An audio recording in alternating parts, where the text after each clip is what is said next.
Okay, so this analysis report is on BURU, ticker BURU. It's making a big call that the stock at 22 cents is a once-in-a-lifetime entry because of a pivot to defense and space plus a new $25 million financing. Right. And I have to say, the structure is solid right from the start. It really is. The whole golden opportunity thesis broken down into those three pillars, it's compelling. You've got the bankruptcy risk being taken off the table, the defense pivot, and that blue laser moat. And the technicals, super actionable. Oh, definitely. Defining that hard support floor at 20 cents, the stop loss at 19. It's clean. That 1 to 4 risk-reward ratio is exactly what you look for. Yeah, seeing that stop loss at 19 cents, honestly, it immediately builds trust.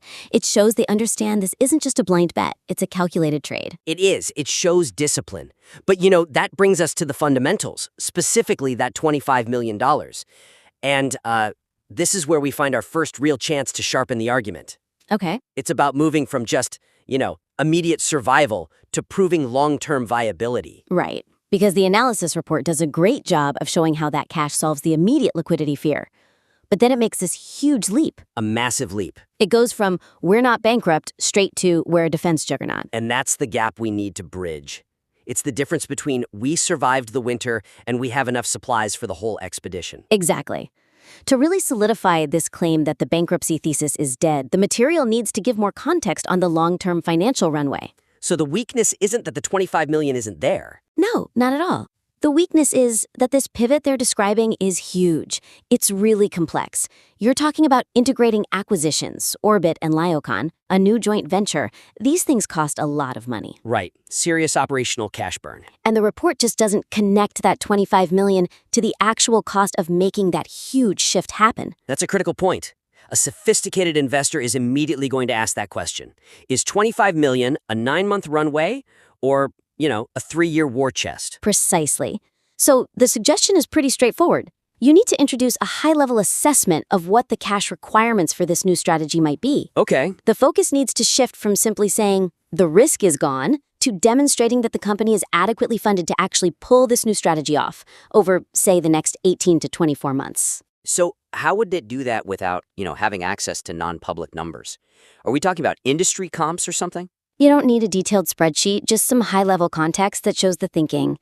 For instance, a concrete way to frame it would be to ask the question directly in the analysis. Like what? Something like, if successfully integrating these companies and hitting the NASA milestones requires, let's say, conservatively, $5 to $7 million a quarter, how many quarters of runway does this $25 million really provide? Ah, I see. That reframes everything. It does. It takes that $25 million from just a number and turns it into a quantified strategic asset. It tells the readers that the risk has moved from liquidity to execution. And execution risk is a much more interesting, more palatable risk for serious investors, especially in a sector like defense and space. That makes a lot of sense. Okay, so getting that financial context right is the first big step.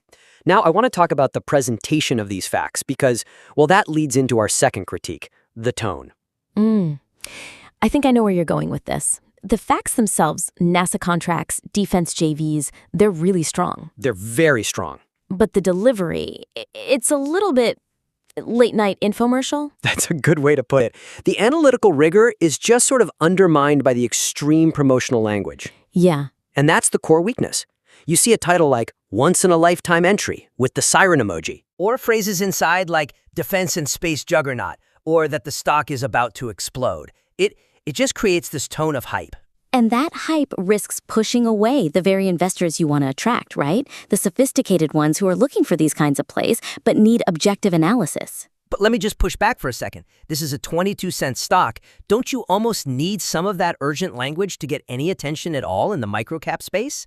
To drive momentum? That's a fair point, and it's a balance. But I think in contrarian analysis, credibility is your most valuable currency. I agree. So the suggestion here is to trust the facts.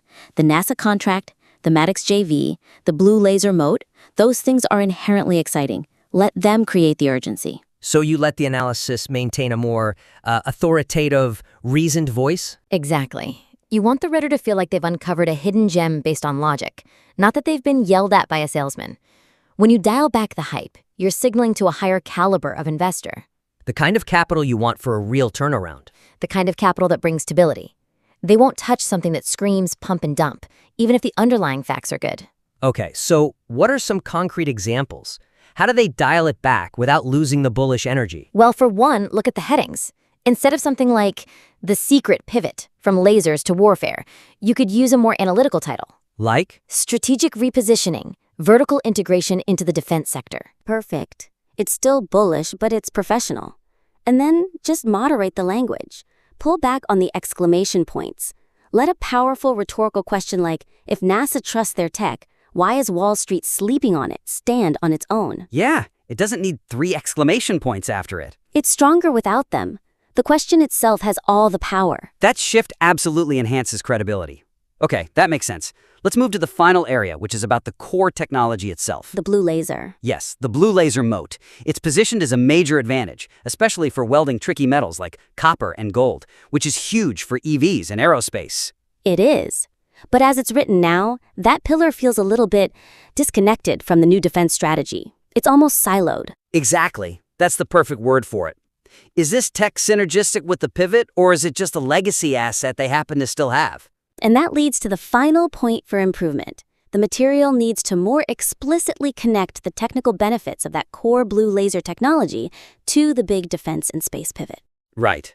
The weakness is that the report talks about the laser solving a general manufacturing problem, which is great, but it doesn't clearly define its specific, essential role in, say, military drones or NASA's power beaming project. So the reader is left wondering, does the defense pivot actually rely on this laser? Or is the company just using the acquisitions, the new SAS and photonics companies, to get into that market? You've got it. The analysis needs to show that the laser is a necessary, high-value part of the new strategy, not just something the new company happens to sell on the side. So the suggestion is to integrate that proprietary tech directly into the military and space applications. Yes, because that dramatically increases the valuation argument for the pivot. Think about it. It's not just that they have a better welder. It's that they have the only welder that can efficiently build these mission-critical components. So you shift the focus from general commercial efficiency to indispensable mission-critical technology. That's the move.